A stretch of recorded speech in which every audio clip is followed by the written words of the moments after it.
ये कहानी है सीतापुर गांव की। वहाँ एक रामलाल नाम का मजदूर रहता था।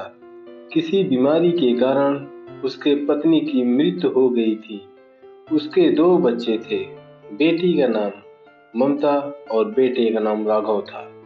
ममता गांव के ही स्कूल में पढ़ती थी और राघव अभी छोटा था, स्कूल नहीं जाता था।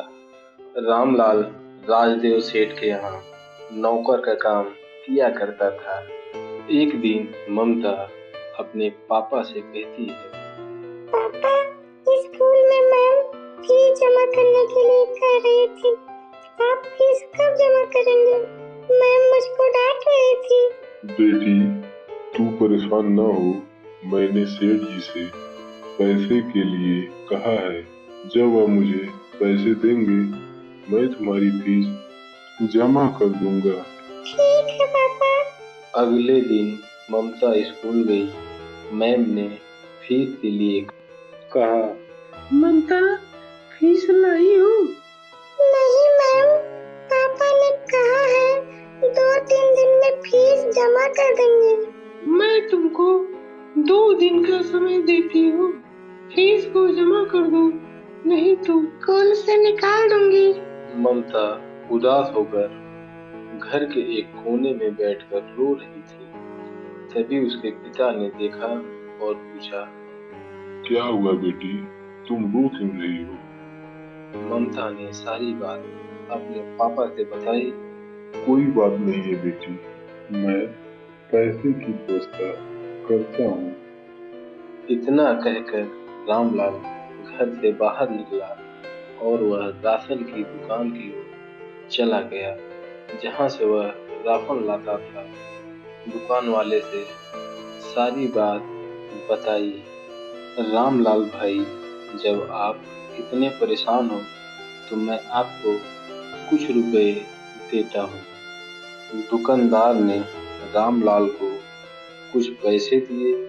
रामलाल रुपए को लेकर अपने घर आया और रुपयों को अपने बेटी को दे दिया। ममता खुश होकर अपने पापा को गले लगाया। ममता ने अगले दिन स्कूल में जाकर अपनी फीस को जमा कर दिया। कुछ दिन के बाद ममता अपने पापा से कहती है, पापा, जीवन में पैसा ही सब कुछ है। क्या पैसे के बिना इंसान की कोई अहमियत नहीं है? हाँ बेटी, जिसके पास पैसा धन दौलत नहीं है, समाज में उसकी कोई इज्जत सम्मान नहीं करता है। पापा, क्या हम कभी अमीर नहीं होंगे? क्यों नहीं बेटी, जल्द ही हम भी अमीर होंगे। अब तुम सो जाओ। अगले दिन रामलाल राजदेव सेठ के घर काम करने गया। पूरे दिन काम किया। घर आते समय सेठ से पैसे मांगा। सेठ जी, कुछ पैसे दे दीजिए, राशन ले जाना है।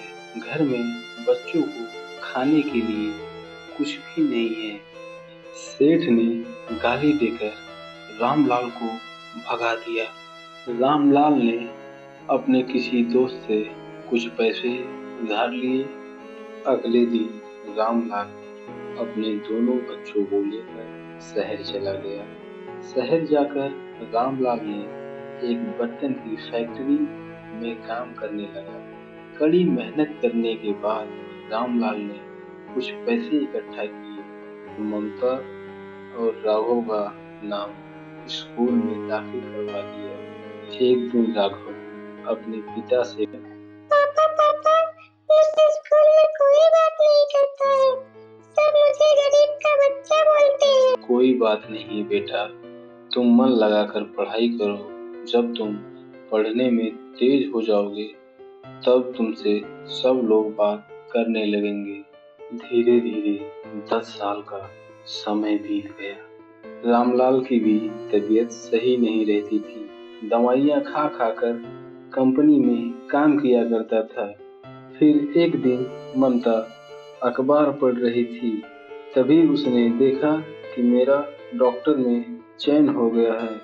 दौड़कर अपने पापा के पास गई और उसके पिताजी खुशी से रोने लगे। बेटी, आज यह सुनकर मैं बहुत खुश हूँ। आज अगर तुम्हारी माँ भी जिंदा होती तो वह भी कितना खुश होती। रामलाल ने पूरे मोहल्ले में मिठाइयाँ बंटवाई। मोहल्ले वालों ने रामलाल को ढेर सारी बधाइयाँ दी और उसे गले भी लगाए।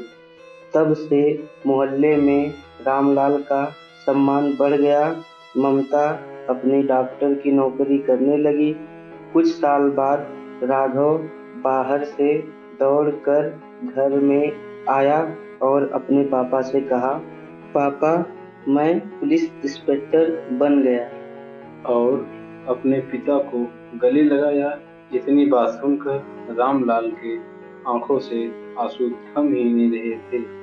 ममता ने भी राघव को बधाई दी और गले से लगाया। रामलाल ने दोबारा मोहल्ले में मिठाइयाँ बंटवाई। मोहल्ले वालों ने रामलाल की खूब प्रशंसा की। फिर वो तीनों खुशी खुशी अपना जीवन जीने लगे।